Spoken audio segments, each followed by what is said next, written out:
Well, after that fire drill, we only have 15 minutes left of class, so let's make good use of it. As I was saying, today we're going to speak about the different costs of producing energy. First of all, we're going to plainly see how much each energy source costs nowadays, comparing one source to another.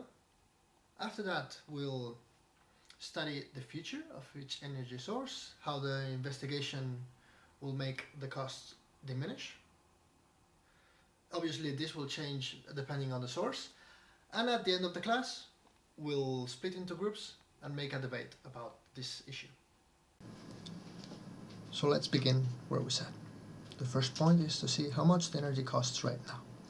So for that, we have here a graph from year 2012, where we can see how much each kilowatt costs in cents. This is dollar cents, okay?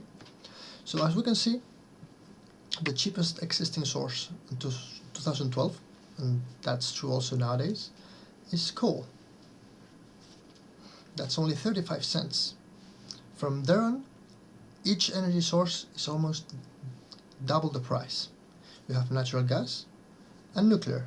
All of these considered not clean energy. So this is the kind of energy that people would want to get rid of. Then we will find the first renewable source at triple the price of coal. That's wind. Then we have another kind of coal, and then we have the solar energy. Photovoltaic in this case. We have no data for thermovoltaic, but for the case, it's okay. So as we can see, nowadays, it's normal for people to invest more in fossil fuels, like natural gas or coal, than in installing a huge renewable source of energy, because the cost is really different. But we can always see how much these costs have changed in recent years. Let's go now to the next graph, where we will see over a period of 17 years how the cost has progressed concerning the fossil fuels. What really stands out here is how the price of oil has skyrocketed recently. Of course, we all know that nowadays there's a great crisis concerning oil, where the prices have really dropped. But that's not too much of a worry in this sense, because the price is still pretty much above the rest of them. So let's take a look at gas, which was beginning to rise, but it has fallen over the last 3 years. And coal and nuclear have experienced a slight increase over time.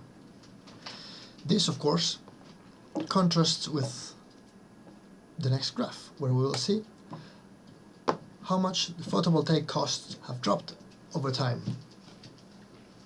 We can appreciate that in the 1990s the price was really high, so that meant no one would spend millions of dollars on a power plant based on solar energy. But from the year 2000 the prices have become more and more reasonable each time.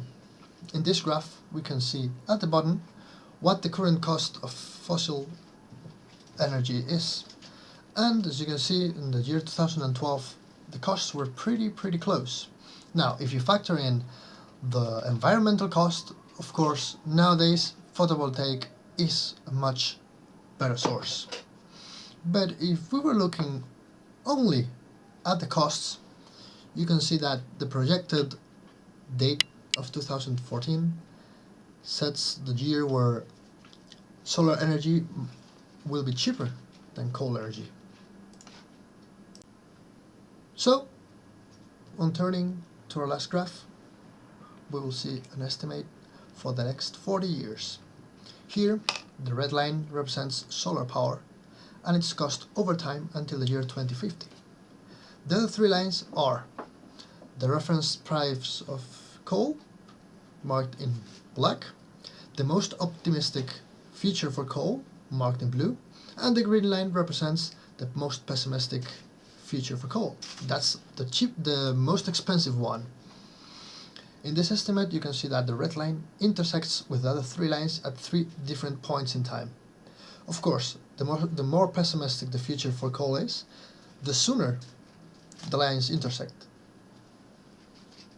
This means that on 2030, solar power will start being cheaper than coal if the most pessimistic view of the future comes true.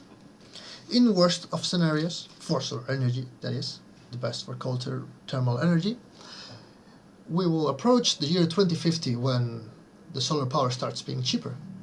Despite this, you must also factor in, again, the environmental cost. Coal energy produces mass quantities of CO2, something the solar energy doesn't. So, it's up to you to ponder if it's worth or not that slight difference on cost from producing coal energy to solar energy in order to save the environment.